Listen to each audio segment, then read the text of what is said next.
Hey, I'm Decathlon Gamer, and this is the Road to the Record, where I work to achieve mastery of 10 games in a hunt for the best score of the Decathlon. If you'd like to see, remember to hit that like button.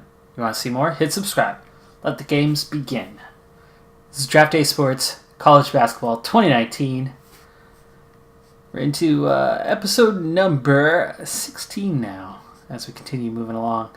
And it's a special time, because in real life, the postseason, the national championship, aka March Madness, the tournament is underway.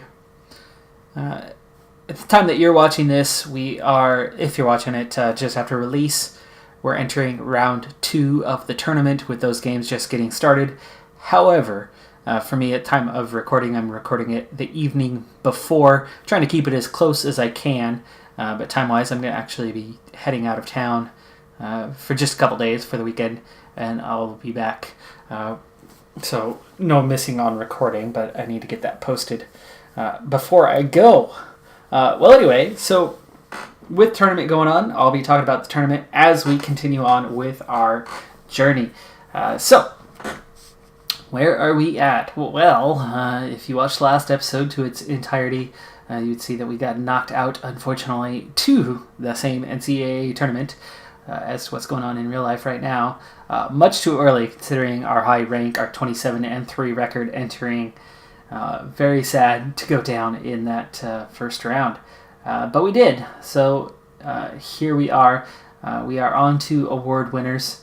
But we have some really good news. I already mentioned this one in the last episode, but no one is declaring for the draft, so I'm very excited for next season. We lose one starter to graduation, but I think there's a chance that we're going to be even better next season than we were this season. We are at the point of awards. The tournament has ended, but you don't know where we're at on that. So let's get back to let's see, what can we do here? No, that's not going to help. I think if I hit going forward, we're just going to skip straight into it. All right, so quick recap of the tournament before I move forward. Obviously, we got knocked out in the first round. From there, though, the Final Four, 2-seed Syracuse took on 5-seed Vanderbilt. Syracuse won that game 82-63 in that first Final Four matchup. The other Final Four matchup, the only 1 seed to make it all the way to the Final Four, was Indiana, the Hoosiers, and they took on the 2-seed Purdue. Indiana won that game 91-77. So the national championship was down to Syracuse and Indiana, and it was the Hoosiers who cut down the nets. They won the game 76-67 to win the national championship. So you can see Syracuse was ranked number 1 in the country, but it is Indiana who won from number 6 in the country. A lot of the 1 and 2 seeds got knocked out pretty early in this one. As you can see, the Final Four matchup only containing a single 1 seed. All right, so let's go ahead and move forward to the awards. We'll skip the recap and get right into what those awards are. We can look at the entire association. Player of the Year, Marquette, which in real life, Marquette just got knocked out. They were a 5 seed. They got knocked out by 12 seed Murray State, 83-64 real life score there. So out in the first round. Player of the Year, Nate Rivers of Syracuse.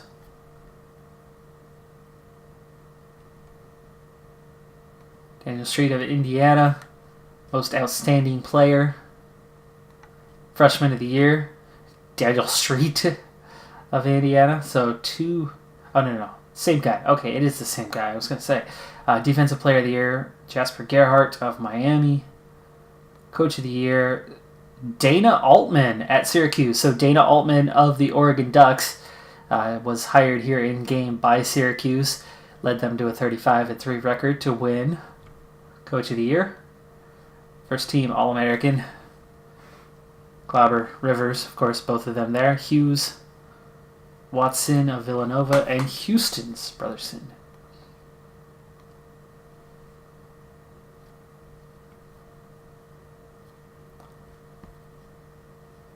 Daniel Street makes second team All-American.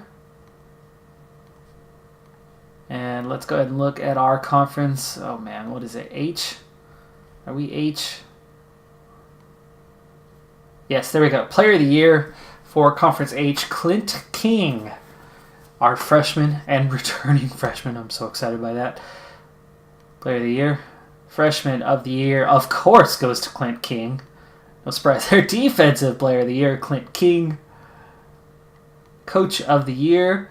I got it. My first award. And first team all-conference. We know Clint King's going to be in there, but who's with him? There's Clint King, third player listed. Charlotte, Chattanooga, all in there. And second team all-conference. Chattanooga get a second player in. George Washington get 2 players in to the second team all-conference. All right, well, that wraps up the year. We're going to move forward from here. So in real life, first round, like I said, it's still ongoing. I'm late into day 2, or late-ish into day 2. So the back half of that first round of matchups. From what I've seen so far, and no, I have not watched every game. I've still been busy and putting in some other work, but from what I've watched, and I've been trying to watch the women's tournament a little bit as well, as that got underway today. Let's see. Ooh, no academic ineligibility, even though I had him. Well, that's going to hurt. Watkins, is it? Watkins was under heavy order to work on that GPA, and it just keeps sliding. And it looks like it slid below a 2.0, so he's going to be in trouble. We're going to miss him the first half of the season. Now I'm a little less excited about heading into next season. I suppose we could take a quick look at how bad is it. Where's my just roster? Where are you hiding? There you are. I'm still getting used to this. After playing the 2017 edition for so long. No, he's not ineligible. What are you talking about? He's still a 2.0.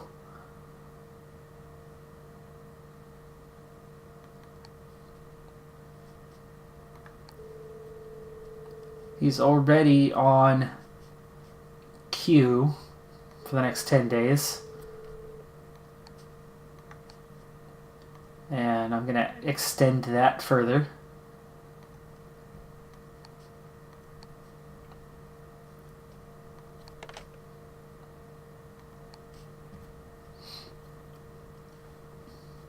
Could hurt his growth. He could be stuck at 2 stars here, but again, if he drops any lower, he is ineligible. Right now, he's not. So I don't know if it happened for a couple days or what, but he is back at a 2.0, at least currently. Again, Otis Ward, senior, graduating. No loss there. Only played a few minutes all season. But Delord is going to be lost. He was a junior college transfer that came in last year as a junior. So he played 2 seasons for us, both as starters, or as a starter. But those are just the only 2 players that are on their way out.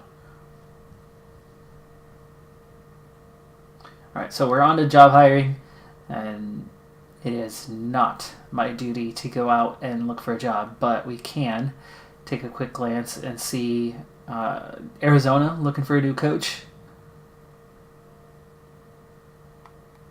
I would think the coaching carousel in this style of gameplay is going to be a little more frequent. Duke looking for a new coach, largely because of the head-to-head beat each other up of, the Conference A, Conference B, Florida looking for a new coach.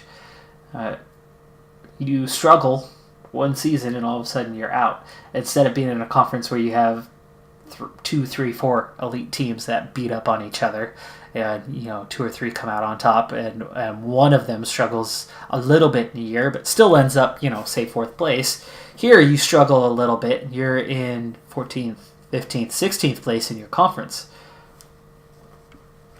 All right, let's go ahead and advance. As I am not looking for a new job. I am going to have a little coaching carousel of my own, though, as 2 out of 3 coaches did not re-sign. So we are going to have to be active here in the staff hiring.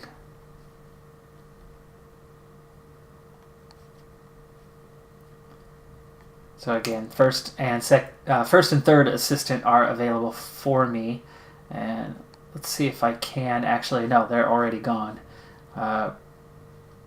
Bargain might be a bargain to me in terms of cost. 44,000 actually, that's not even much of a bargain. Not a great coach though, really not. So not looking to promote him to first assistant.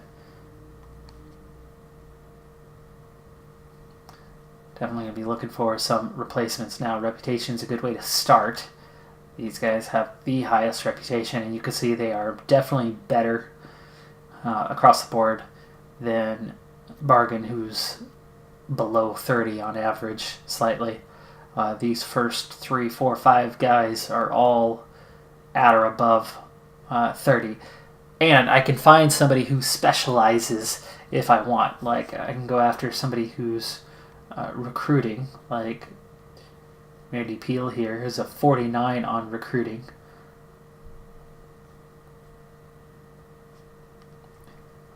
Let me come back into this again, and we want to... Nope, not rosters. Staff. Your job is scouting, and yeah, that's it. So I need somebody who's going to be running practice. I need somebody who's going to be doing recruiting only. So recruiting and practice. So let's look at the recruiting side of it. And we've got 2 guys that are a 49. Sean Finney, coaching at Samford, is not a very good coach in a lot of areas, but he is a good recruiter. And he's young. He's got low ambition, which means that I might be able to get him to stay put for a while. So I could get a high recruiting guy whose main focus is to recruit. Steve Shields might be even cheaper on that, but let's try Sean Finney here. I want you as 3rd assistant, and contract length, let's say 3 years. What's your range? 18,000 to 60,000. I think I could get him relatively cheap, somewhere between 30 and 35,000. Let's try...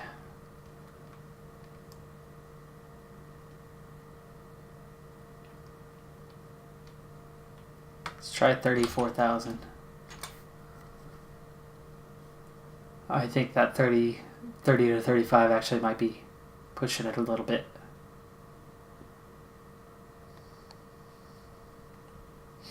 Okay. Now we need a coach who's going to actually handle practice, and I want high player development, which we have here, 45, but then he's not good anywhere else.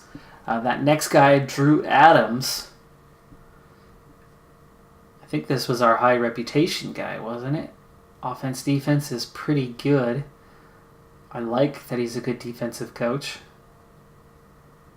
And player development's definitely up there. Okay, so we're looking for him. Drew Adams, he's young.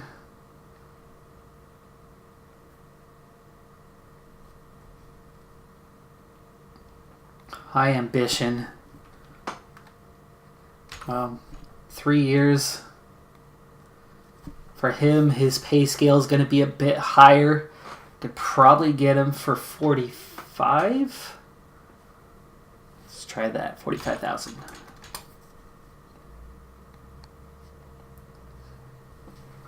Okay, we'll see. Let's run the day.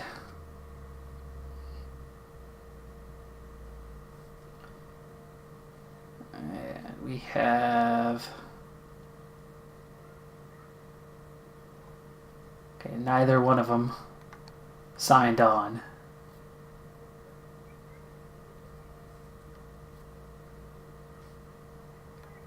Let's get back up there. Drew Adams still available. Okay, still available. We'll stay with 3 years, and we just did 45,000, right?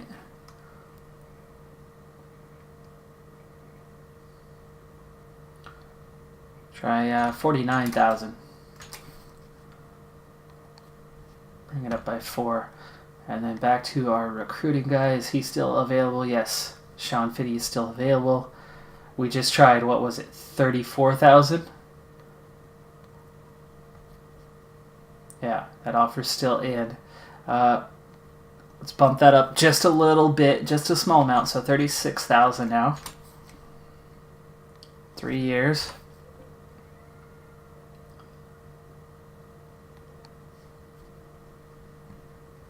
Alright, and let's run the day.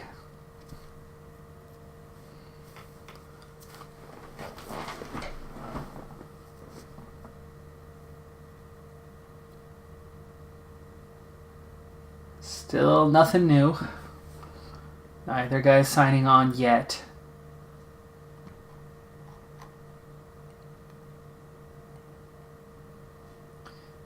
Finney. Offer still there at 36,000. We'll keep inching it up. 38 and 3.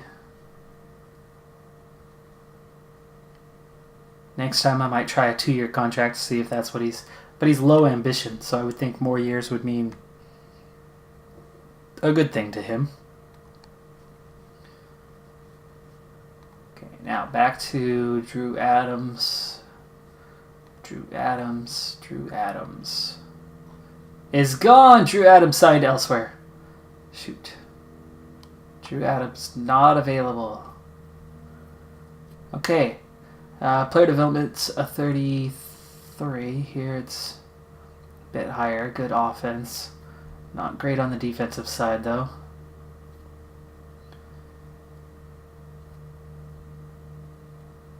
Definitely looking at one of these kind of top guys. Zlovarich, he's very low on the ambition. I kind of like that because that means they're going to hang on and not just leave you. David Duda, kind of mediocre across the board. Just the only thing is the defense. Player development is definitely higher. Age is pretty young. Let's try this guy. What's his pay scale? So we're kind of looking in the 35 to 40,000 range. It is first assistant, so probably the higher end. We'll try 38,000, which is a bargain compared to Drew Adams. And we'll give him 3 years. Okay, let's run the day.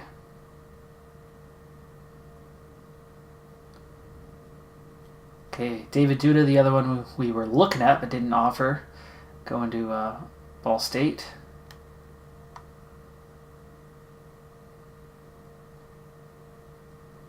Still no signing.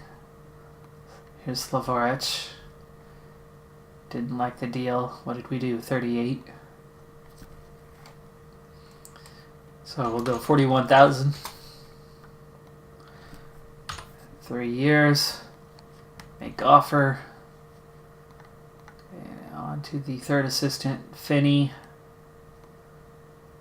Come on, Finney.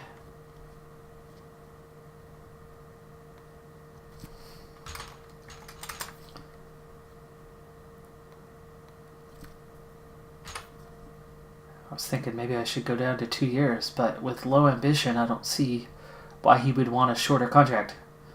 All right, 40,000. Keep inching him up higher and higher. Hopefully he'll accept. We're at 2/3 of his max now.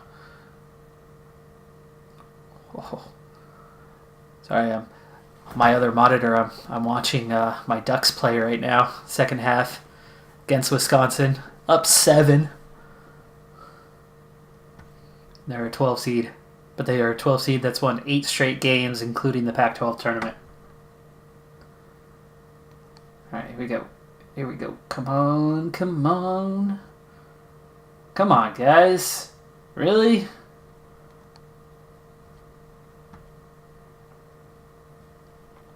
What is their deal?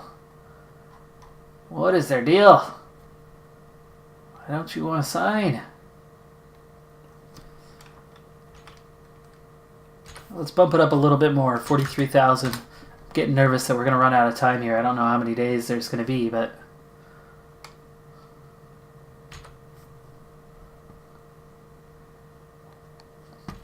43,000.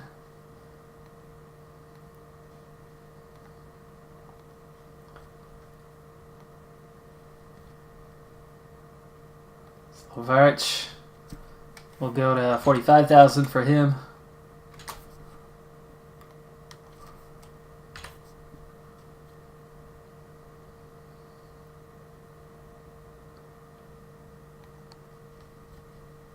Okay, run the day.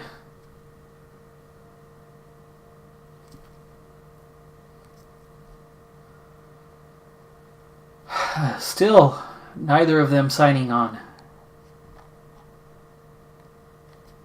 What's the deal?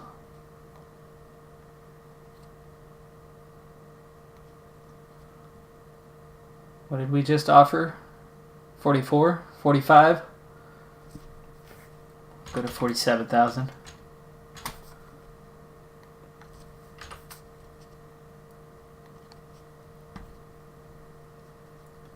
Back to the recruiting side. Finney still available, but the other guys around him drop it away quick. I mean, look how fast the recruiting ability drops down. So I really need to get this guy signed. Come on, we're already near your maximum salary. Do you really not want to be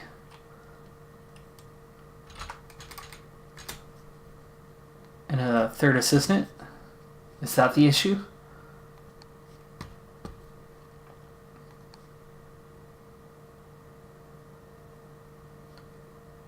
Ah, Slovarich signs with Ohio. F you, dude. That was a lot of money we were offering you. It had to be the position. Guaranteed. Oh,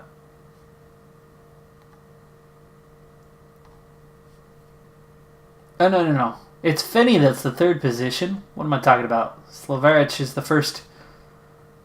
This has got to be because of the third position that he's not signing on. I mean, we are approaching his max salary.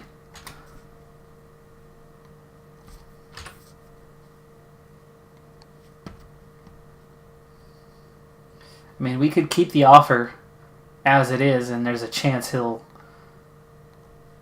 accept at some point, but okay, so we're back to offense, and the reputation is dropping quick on these guys. What do we got? Both of these guys already have jobs. Kuick is a good offensive coach. Player development is definitely better for him. So even though he's a little bit worse on defense, big margin. So we are going to go after Kuick here. And his range, I'm going to start straight at near his higher end, 52,000, 52.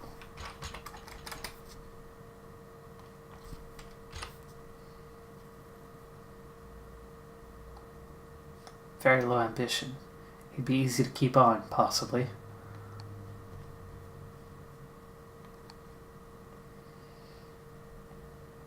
Kuick has signed with us. Okay, we got him. We got Kuick. We got our first assistant.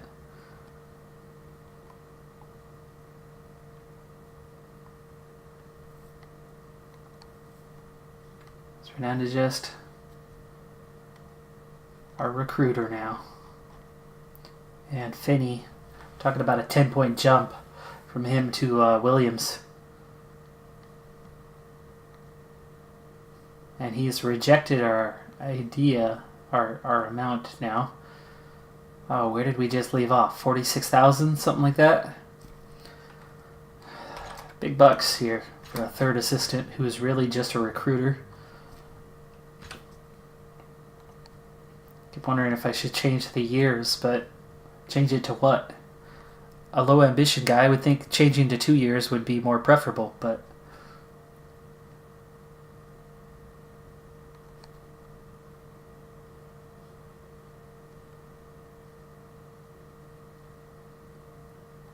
nothing. Still. Does he... Come on, Finney. Let's go 4 years.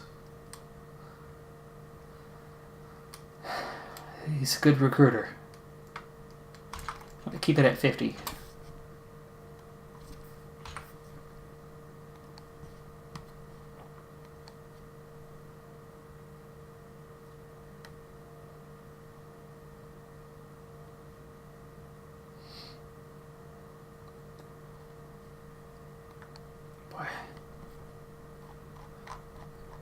This has got to be entirely the position we're offering him, because we are giving him just about everything.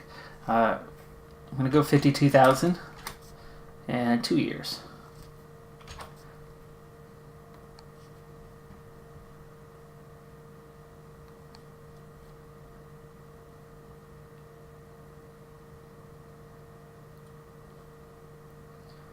It's a lot of coaches signed.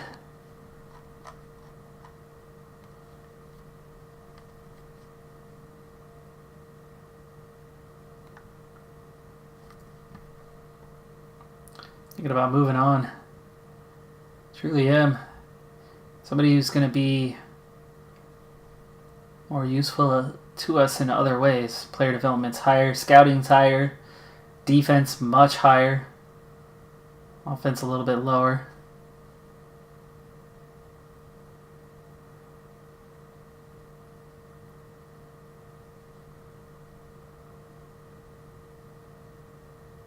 More likely to sign Williams, but Williams, high ambition, and all he's good at is recruiting. But I could probably get him for cheap. Let's try Williams for a small amount, like say 18,000. He's got no job right now, and we'll go 1 year.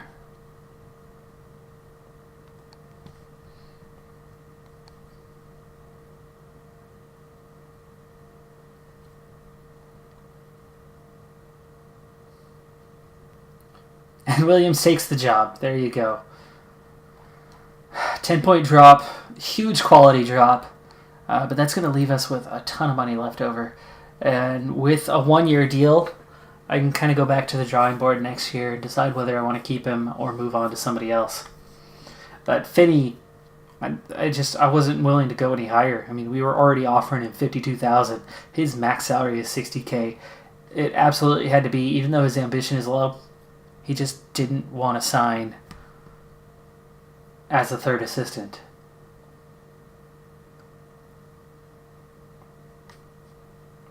Alright, well, we're ready to advance now. We've got all of our coaches signed for the year.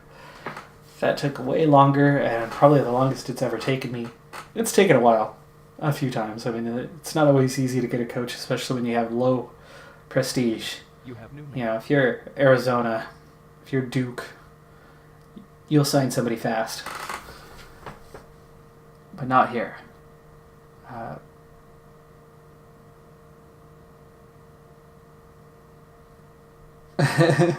Okay.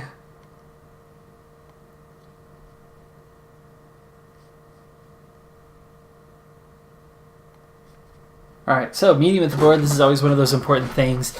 It only seems to work out about 1 out of every 6 or 7 years. So time I'm not worried about, because I'm locked into this job, win or lose. This is trying to build the program. So I'm unfireable, so I don't need to worry about time. But improving facilities and budget, always big. We actually have a pretty big budget right now, and the budget doesn't go down. It stays the same every year, unless you get an approved increase to budget. So I'm not worried about the budget right now. Every year I've asked for facilities. I have not had an upgrade yet. This is one where if you don't ask for it at least every once every 4 or 5 years, they will have it go down.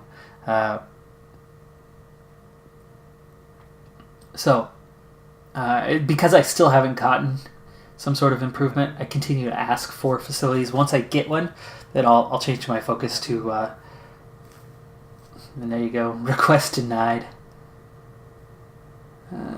What's their reason? We think the facilities are appropriate for this program. If you grow the prestige of the program, we may reconsider.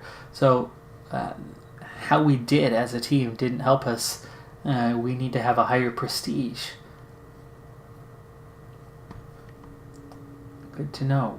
Speaking of, what is our prestige now? Yeah, 35. It's not that high. And we're going to be moving up to a higher conference again. But you can see the facilities are a B. It would be nice to get that up to a B+.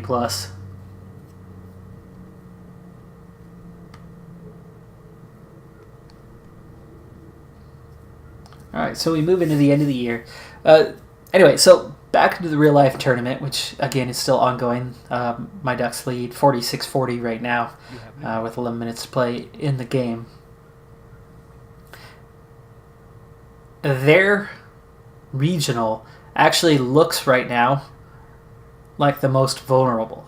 Virginia is the 1 seed there, and they almost lost to Gardner-Webb, a 16 seed. They really did. I mean, they ended up winning by 15 in the end, but they trailed for a large chunk of that game. I only saw highlights. I didn't watch that game, but they looked pretty poor. The 2 seed, Tennessee, also very nearly lost to Colgate. They ended up winning 77-70. Tight game. 7 seed down to Iowa. Purdue, 3 seed, only won by 13 over Old Dominion. Villanova, 6 seed, only won by 4 over St. Mary's. UC Irvine, 13 seed, upsetting Kansas State, which get the winner of this Ducks game. The Ducks, 12 seed, Wisconsin, 5 seed, Ducks up 6 with 10 to play. Game's not over, but again, upset potentially brewing there. Oklahoma, 9 seed, we never consider 8-9 matchup much of an upset when it's almost 50-50 at that point. But up and down the South bracket, teams on top are looking quite vulnerable, and some of them already out. All right, so we begin our 2022-2023 season. Recruit class rankings aren't going to be as high this time as they were this last season. Kentucky on top. Oklahoma State number 3. Wow, that's really high for them.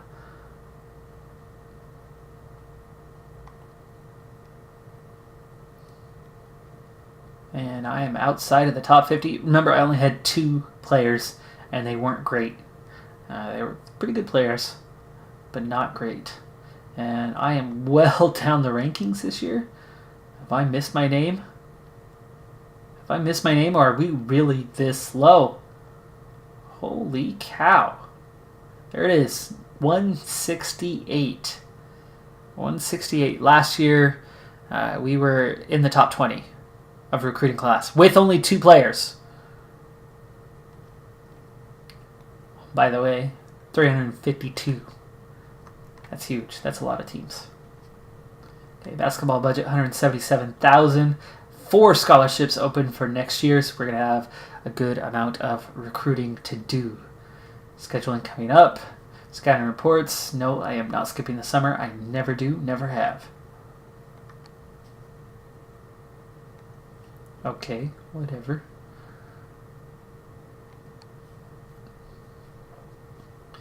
All right.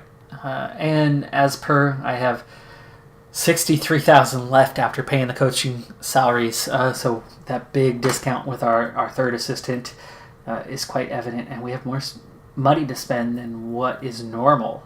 However, that's not big. So I get my West reports. You have new mail. You have new mail. And in my previous series, there were times where I couldn't afford any reports at all. We were that low on budget and had to spend it on recruiting, and we're definitely careful.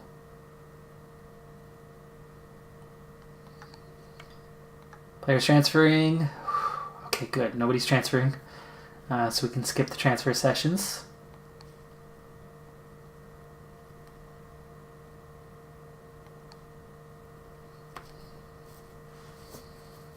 You have new mail. Skip the sessions here. You have new mail. You have new mail. You have new mail. You have new mail. Lots of mail. All transfers. Like I said, luckily we do not have any transfers. With 4 players going out, it's going to be a different year next year. I largely have high potential for King Granberry to declare for the draft. So I need to have a good year this year, and I need to have a good recruiting class. Because this last one really was not great overall, but I'm hoping those players are better than their rank suggests. I will attend the West camp in Las Vegas. Again, that leaves us with plenty of budget. You have new mail. You have new mail.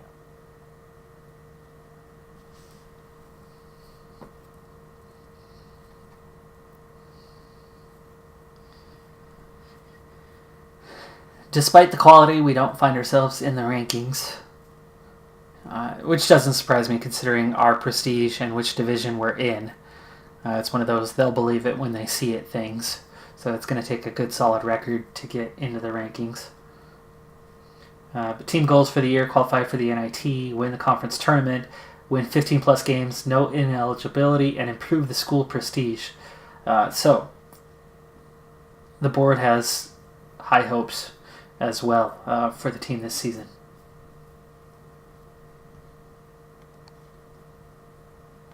(2022) Pro Draft, Delord was the only one who could possibly, but I don't expect to see him here, as the Duke point guard and small forward of Gonzaga were the first 2 picks in the draft.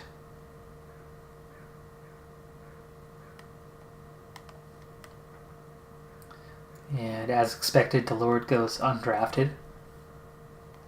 But we are ready to begin recruiting. I am just about out of time, though. So we'll just be getting recruiting started.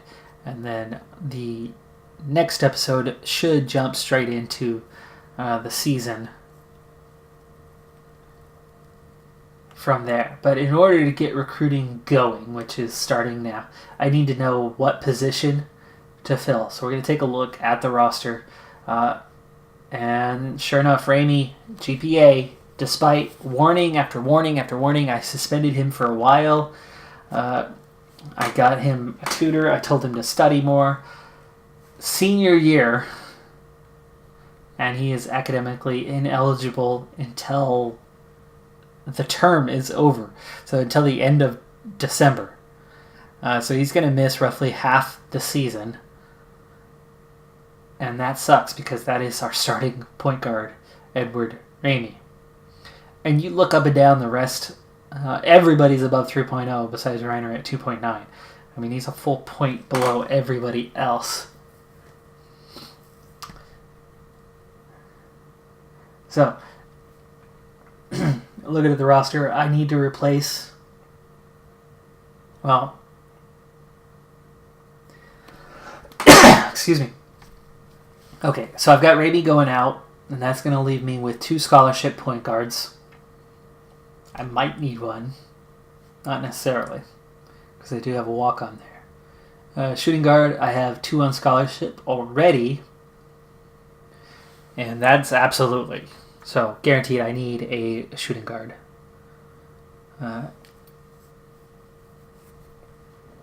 So So no doubt about that one. Shooting guard must have.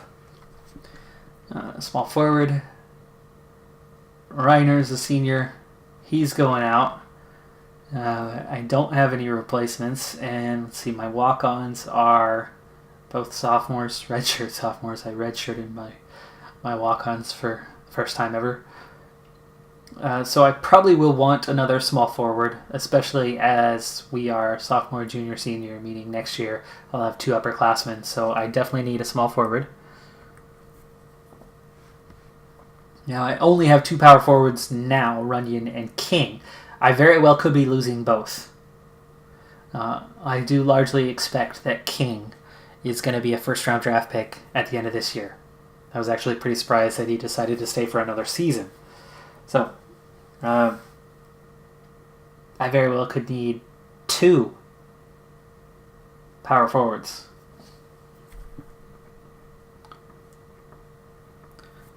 With that in mind, looking at center, that's the one position I don't have any seniors. They're going to be...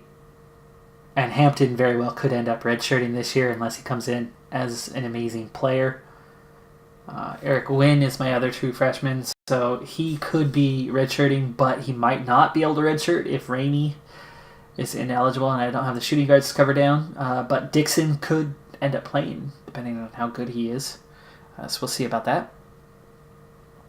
I'm not looking now to see how good players are. For one, their ratings do change, and 2, I don't want to spoil it for you or for me.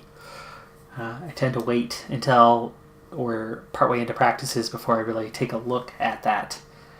The Ramey thing sucks. And I've been all over it all season long. All over him to deal with his academics. And sadly, despite having a tutor most of the school year, despite having... despite telling him to study more throughout the season, it just kept getting lower. I mean, he went from a 2.3 to a 2.2 to a 2.1 to a 2 to... And it just slowly dipped further and further and further. All right. Well, so that's what we need. We're going to go after a shooting guard, small forward, and 2 power forwards. I am going to go a little bit thin at point guard, but I do have 4 right now, so losing 1 is not going to hurt. And if Wynn ends up redshirting, then I'll still be young. I'll have a senior, a junior walk-on, and a redshirt freshman next season. So as long as Jared Finger is decent and starter quality for the next couple of years, or if like Harrington can step in alongside Watkins, we'll see. But let's get into recruiting, and I am actually essentially out of time here, and I keep getting lost on here still. Small print. Okay. Let's see if there's anybody with interest first off. Usually there is some, but they're usually pretty low in rank. But here's a few higher players. I'm not worried about what their position is, but I am worried about their GPA. So, add you to the list. GPA is okay. Add you to the list. Your GPA is okay.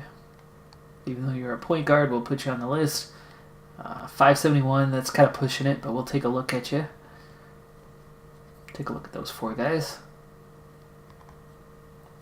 Newton already has a good amount of interest and is from Oregon. He would be an easy one to recruit, potentially.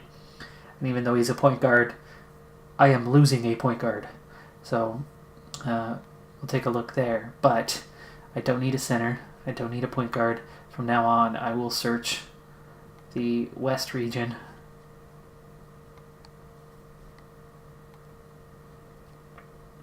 For these 3 positions. I'm going to take all the highest recruits, subtract out those with the lower GPA, like this 2.2, not happening.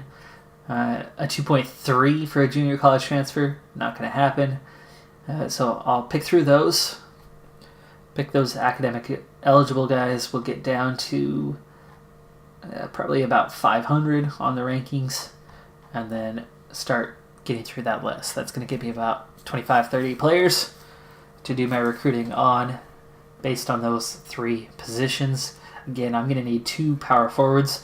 So with that double need, it's possible I could end up going for a junior college transfer at the position plus a freshman that we can develop for the future. But that is all the time that I have for this episode. So that's going to do it for this one. I'm Decathlon Gamer. And remember, I'm aiming for the best of the best. So if you're ready to join me on my journey and continue watching the March Madness tournament as we go through next week, I'm going to have 4 more episodes coming next week to keep this series active and busy. And we'll keep talking about the tournament as it goes, both the men's and the women's. Bye for now.